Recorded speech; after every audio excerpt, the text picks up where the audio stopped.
Entrerà in vigore sabato la nuova ordinanza regionale pensata per contrastare ulteriormente gli assembramenti dalle 11 nei bar, consumazioni solo seduti.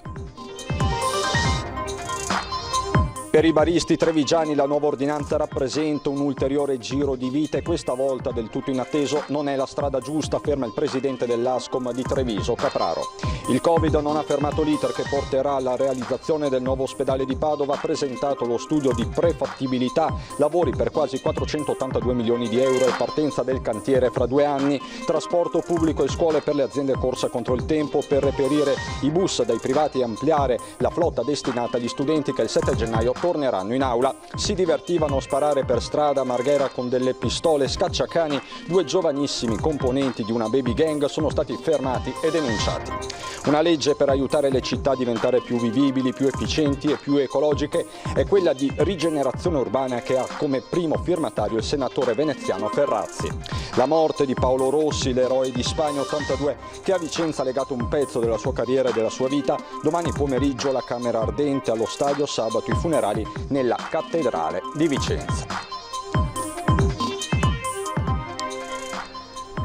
Bentrovati, buonasera telespettatrici e telespettatori di Antenna 3. In primo piano la nuova ordinanza firmata oggi dal governatore Zaia contro gli assembramenti. C'è un'ulteriore stretta sui bar. Vediamo.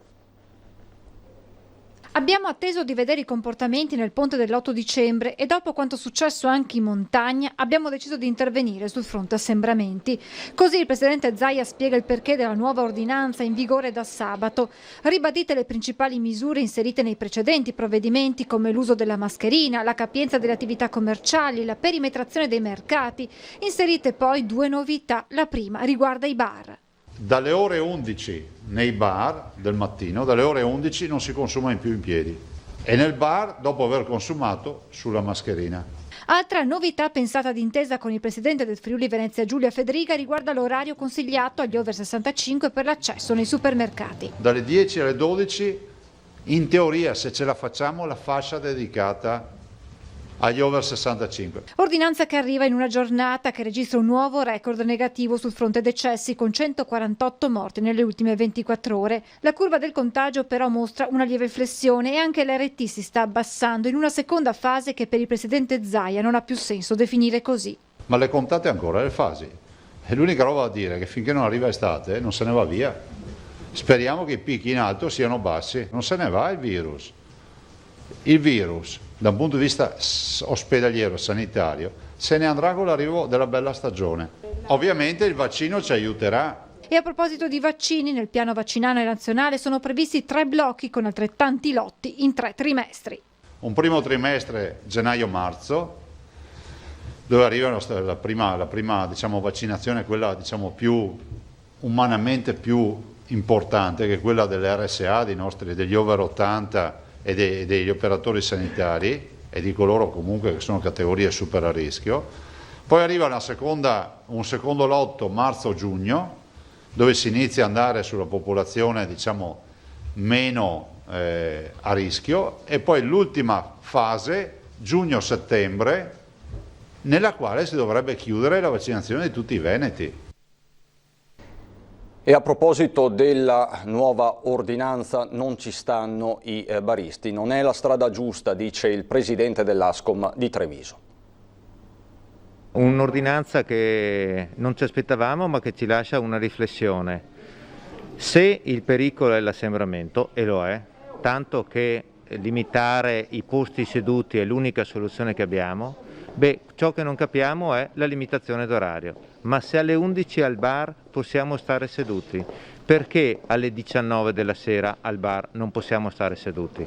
È questo l'interrogativo del numero 1 dell'Ascom trevigiana, presa la notizia dell'ulteriore stretta sui locali in chiave anti-assembramento, luoghi che già con la ripartenza di maggio si erano dotati di tutti i dispositivi di sicurezza. Non sono i bar, non sono i ristoranti punti di contagio se stiamo tutti con la mascherina a distanza e seduti, non ci sia una limitazione d'orario. Prendiamo atto ancora una volta, ma crediamo che non sia questa la strada giusta. Per alcuni la strada doveva essere diversa fin dall'inizio della seconda ondata. Io ero l'unico sostenitore dell'arancione. Se il 3 novembre fossimo stati a casa che con lo Stato che fosse intervenuto giustamente, puntualmente, molto probabilmente adesso non saremo in questa condizione. Il Natale è già rovinato, secondo me ci stiamo un po' arrampicando sugli specchi, insomma, cioè continuiamo ad avere restrizioni, quando alla fine a questo punto è meglio chiudere tutto. Anche perché, dice sempre Marco, mentre i fatturati sono crollati, gli obblighi si sono moltiplicati. Lavoriamo con l'angoscia di prendere la multa e qua faccio una parentesi, non so perché dobbiamo sempre prendere noi la colpa di un comportamento sbagliato del cittadino. Stati d'animo che i clienti più affezionati comprendono. La responsabilità dovrebbe ricadere più sul cliente appunto che sul commerciante molte volte, perché comunque il commerciante nella maggior parte dei casi si è anche attrezzato per poter garantire un servizio con distanziamenti e quant'altro. Tante cose non si possono più fare e si spera che sia una cosa temporanea, insomma, bisogna stringere i denti, resistere e sperare che le cose vadano meglio. Il Covid perlomeno non ferma l'iter che porterà verso la realizzazione del nuovo ospedale di Padova. Oggi un nuovo passo. Stiamo andando avanti con l'ospedale di Padova, quindi abbiamo presentato in Crite la gara per la progettazione. Il via libera dovrebbe arrivare presto, anzi celermente, ha promesso così il governatore Zaia, annunciando un nuovo passo nel percorso che porterà alla realizzazione del nuovo ospedale di Padova. Nelle scorse ore il direttore generale dell'azienda ospedaliera Luciano Flora ha trasmesso alla Commissione regionale per gli investimenti in tecnologia lo studio di prefattibilità per il nuovo polo della salute che sorgerà ad est della città nel quartiere San Lazzaro. L'importo complessivo è di 481.692.600 euro solo per i lavori. Il via libera della Commissione regionale, appena arriverà, segnerà un passo fondamentale del cammino di quest'opera che Padova attende da decenni. Mai prima d'ora si era arrivati a questo punto. Dopo anni di discussioni e numerosi cambiamenti d'area, ora sembrano esserci tempi certi. Il cronoprogramma annunciato da Zaia è fitto. C'è la verifica, la valutazione di impatto ambientale che dovrebbe arrivare entro il 31 di dicembre. Poi ci sono 120 giorni per la procedura di affidamento per la realizzazione del progetto di fattibilità, altri 180 giorni per la realizzazione del progetto definitivo e altrettanti per la validazione di quello esecutivo, mentre le procedure di affidamento dei lavori richiederanno circa 240 giorni. Conti alla mano, dunque, bisognerà attendere altri 2 anni prima dell'inizio dei lavori. La realizzazione è prevista in 48 mesi, ovvero 4 anni, ha concluso Zaia. Dunque, se tutto proseguirà senza intoppi, entro la fine del 2026 il nuovo ospedale di Padova potrebbe vedere la luce. Zaia al momento non prevede la nomina di alcun commissario, ma tutto è affidato all'esperienza del dottor Flor. Anche sulla questione finanziamenti è chiaro. Vi ricordo che c'è il Recovery Fund, adesso per carità 9 miliardi ci bastano a noi veneti, se ce li danno, tutti a noi però. Però ciò premesso, la modalità di appalto, la modalità esecutiva, noi abbiamo chiesto espressamente al dottor Flor che alla fine sia decretata da una commissione ineccepibile ed autorevole che fa da advisor per la regione, no? Soddisfatto il sindaco di Padova, Giordani. L'avanzamento del progetto dell'ospedale sarà avanti a ritmo sostenuto, per cui ringrazio il direttore generale Luciano Flor per la velocità e l'impegno che sta mettendo, Luca Zaia perché sta mettendo anche lui il massimo impegno per la realizzazione dell'ospedale. Non credo sia nessun problema sotto l'aspetto economico, perché mi ha sempre detto il Presidente che l'ultimo dei problemi era l'aspetto economico. Insomma, il percorso verso il futuro sanitario del Veneto e anche dell'Italia è segnato. C'è poi la corsa contro il tempo, non potremmo definire altrimenti, per recuperare bus tra i privati. Il 7 gennaio infatti riapre la scuola. 75% degli studenti in presenza per la ripresa scolastica del 7 gennaio, al 50% fissata la capienza di bus e corriere per garantire il distanziamento anti-Covid, numeri che per la mobilità di Marca significano un incremento di mezzi di circa un centinaio attingendo dai privati, strada già parzialmente percorsa a settembre che ripropone la caccia al reperimento in tempi brevi. Noi stiamo già contattando i privati, quelli che hanno lavorato con noi a settembre e ottobre, e anche le associazioni di categoria, per avere la possibilità di avere un numero sufficiente all'inizio delle scuole per soddisfare le esigenze dei ragazzi. La carica dei circa 25.000 studenti trevigiani che ne usufruiranno è chiamata dalla Mobilità di Marca a rinnovare gli abbonamenti con sistemi digitali per fare i conti giusti in una corsa contro il tempo in cui le riunioni si susseguono, e si fa appello al governo per la copertura dei costi. Costi che vanno dai 400 a 600.000 euro mese. E ovviamente non è che il MOM nessuna azienda di trasporto ha la capacità di sopportarli, quindi deve intervenire gioco forza il governo.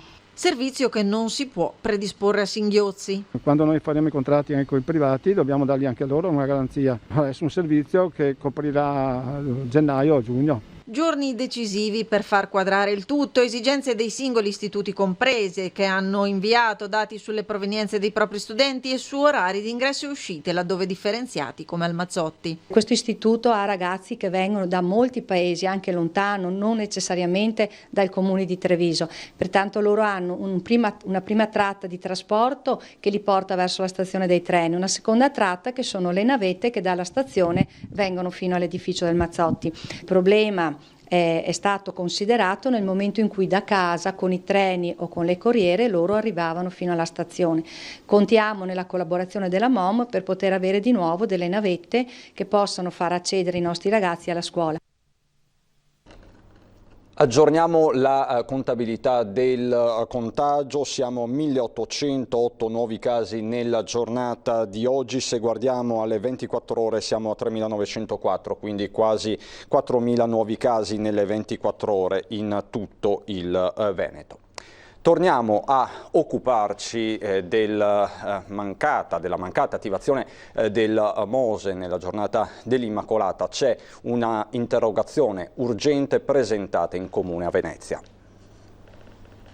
Il MOSE si è rialzato ed è tornato a difendere Venezia dall'acqua alta. Il prossimo massimo, 130 cm, è previsto venerdì mattina, ma intanto le polemiche sul suo mancato utilizzo l'8 dicembre non solo proseguono, ma si tingono di giallo dopo la comparsa in rete di un verbale comunicato del tavolo tecnico formato dalle autorità pubbliche in tema di acqua alta, datato 7 dicembre, nel quale riguardo alla situazione del giorno seguente si legge: in considerazione della citata elevata incertezza non si possono escludere valori di marea anche superiori ai 130 cm nella giornata di martedì 8 dicembre.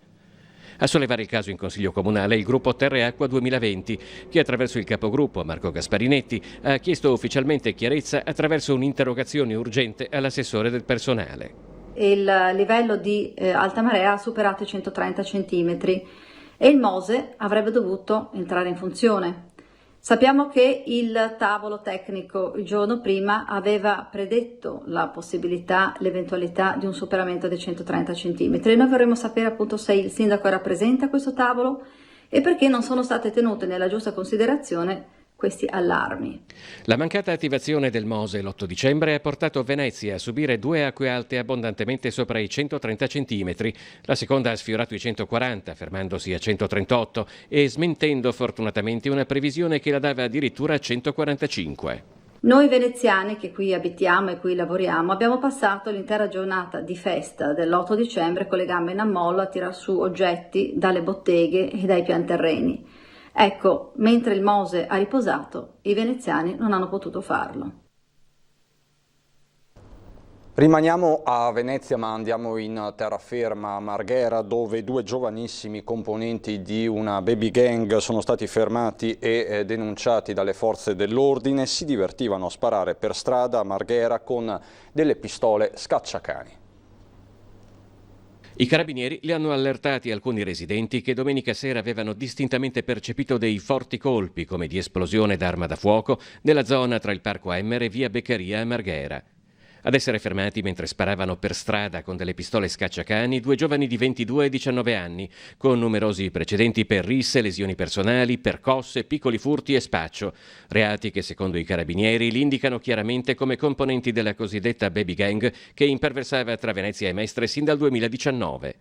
Entrambi erano in possesso di una pistola caricata a salve, di cui una priva del tipico tappo rosso, e di ben 150 colpi pronti ad esplodere con il tipico rumore del colpo d'arma. Sono stati denunciati per procurato allarme ed accensioni ed esplosioni pericolose. Pistole e colpi sono stati sequestrati. Sono tuttora in corso ulteriori indagini per verificare se le armi siano state usate per commettere crimini più strutturati e gravi.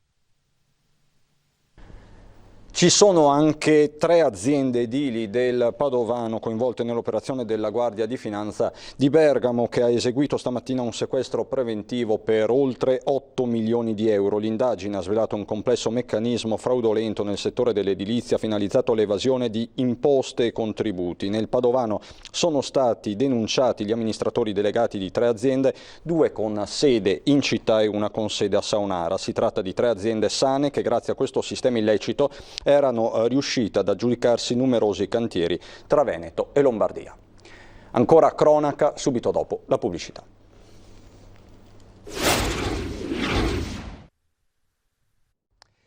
Di nuovo insieme per parlare di rigenerazione urbana. Un disegno di legge ad hoc è stato presentato in queste ore al Senato dal senatore Dem veneziano Andrea Ferrazzi. Le nostre città devono essere trasformate perché devono diventare città belle, sicure, con qualità energetica degne di questo secolo, quindi con sprechi energetici portati a zero, con sistemi di trasporti smart che funzioni davvero e che inquini poco, città in cui si possa vivere secondo la qualità della vita, secondo quella che tutti noi ci meritiamo. Il senatore veneziano Andrea Ferrazzi è il primo firmatario del disegno di legge sulla rigenerazione urbana. In molte città, infatti, si assiste da tempo da un lato ad una continua espansione senza limiti di consumo del suolo, dall'altro all'aumento di aree urbane dismesse, in stato di abbandono e degrado nelle periferie come nei centri storici. Negli anni ci sono stati progetti importanti come il piano città e il bando periferie, ma si è trattato di interventi privi di quel disegno complessivo che la nuova legge intende offrire. Finalmente un piano organico a livello nazionale che stabilisce un finanziamento annuo certo e consistente, un coinvolgimento pieno dei comuni, una centralità dei consigli comunali nella definizione dei piani, il fatto per esempio che una giunta non possa cambiare le scelte della giunta precedente perché magari ha altro colore politico, una tutela vera della qualità del tutto il patrimonio pubblico culturale artistico, ma la possibilità per esempio di rigenerare, quindi di rottamare le schifezze edilizie di cui le nostre città purtroppo sono piene. Negli ultimi decenni il Veneto non è stato immune da uno sviluppo urbanistico disordinato che ora potrebbe essere rivisto, a partire da quanto si potrebbe realizzare nell'entroterra veneziano.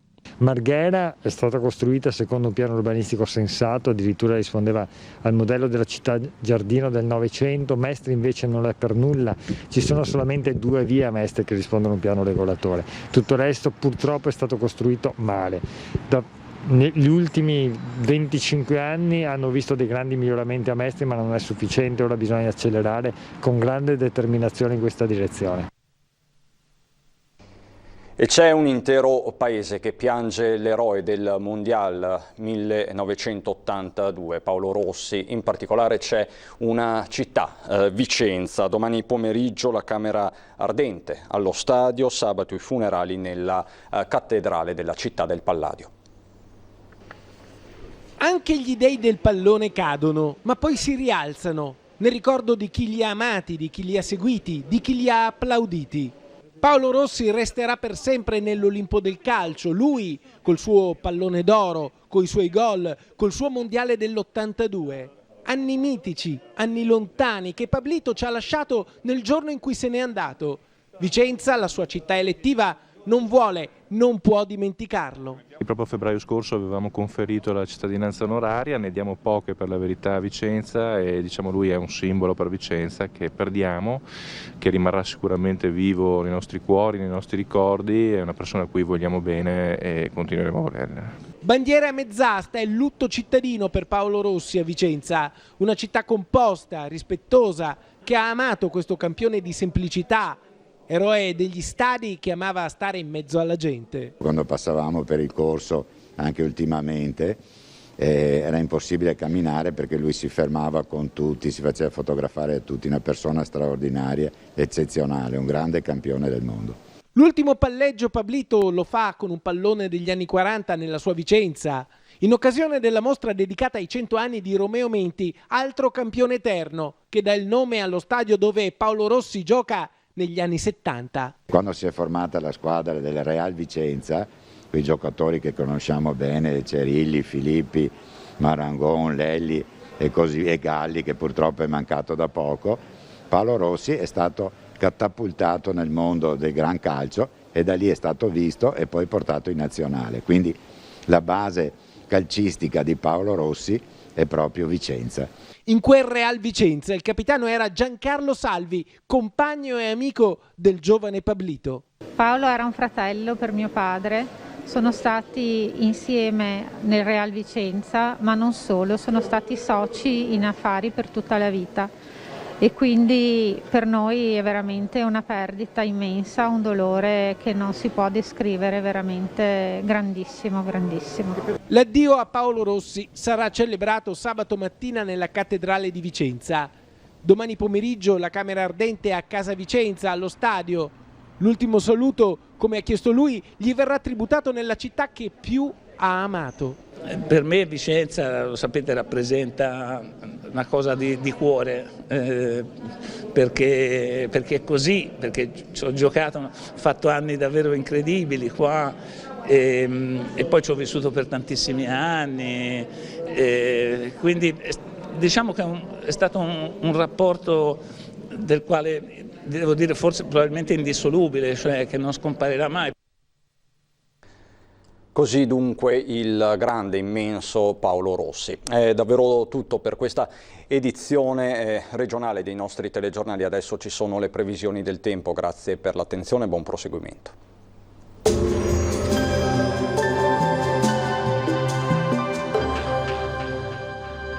Agenzia Le Cirque. Per vendere o acquistare la tua casa, Agenzia Le Cirque. Professionisti al tuo servizio.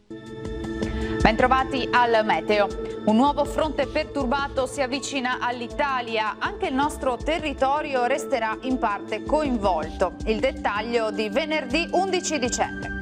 Sul Veneto il cielo risulterà dapprima irregolarmente nuvoloso in pianura, dove non si escludono locali foschie o nebbie, schiarite più soleggiate invece in montagna. Nel pomeriggio nuvolosità in aumento con cielo coperto un po' ovunque, entro sera-notte piogge via via più frequenti sulla nostra regione. Temperature minime tra lo 0 e i 4 gradi, massime comprese invece tra i 5 e i 9 gradi all'incirca.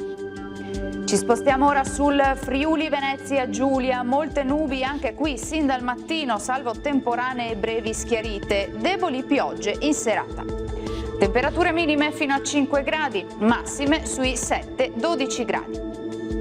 Infine uno sguardo alla situazione del Trentino Alto Adige, qui sarà più soleggiato, lento aumento della nuvolosità a partire dal pomeriggio anche con qualche occasionale piovasco. Temperature minime di qualche grado sotto lo 0, massime sui 2 gradi.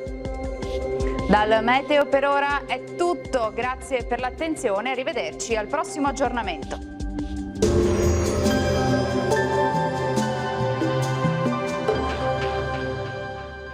Agenzia Le Cirque. Per vendere o acquistare la tua casa, Agenzia Le Cirque. Professionisti al tuo servizio.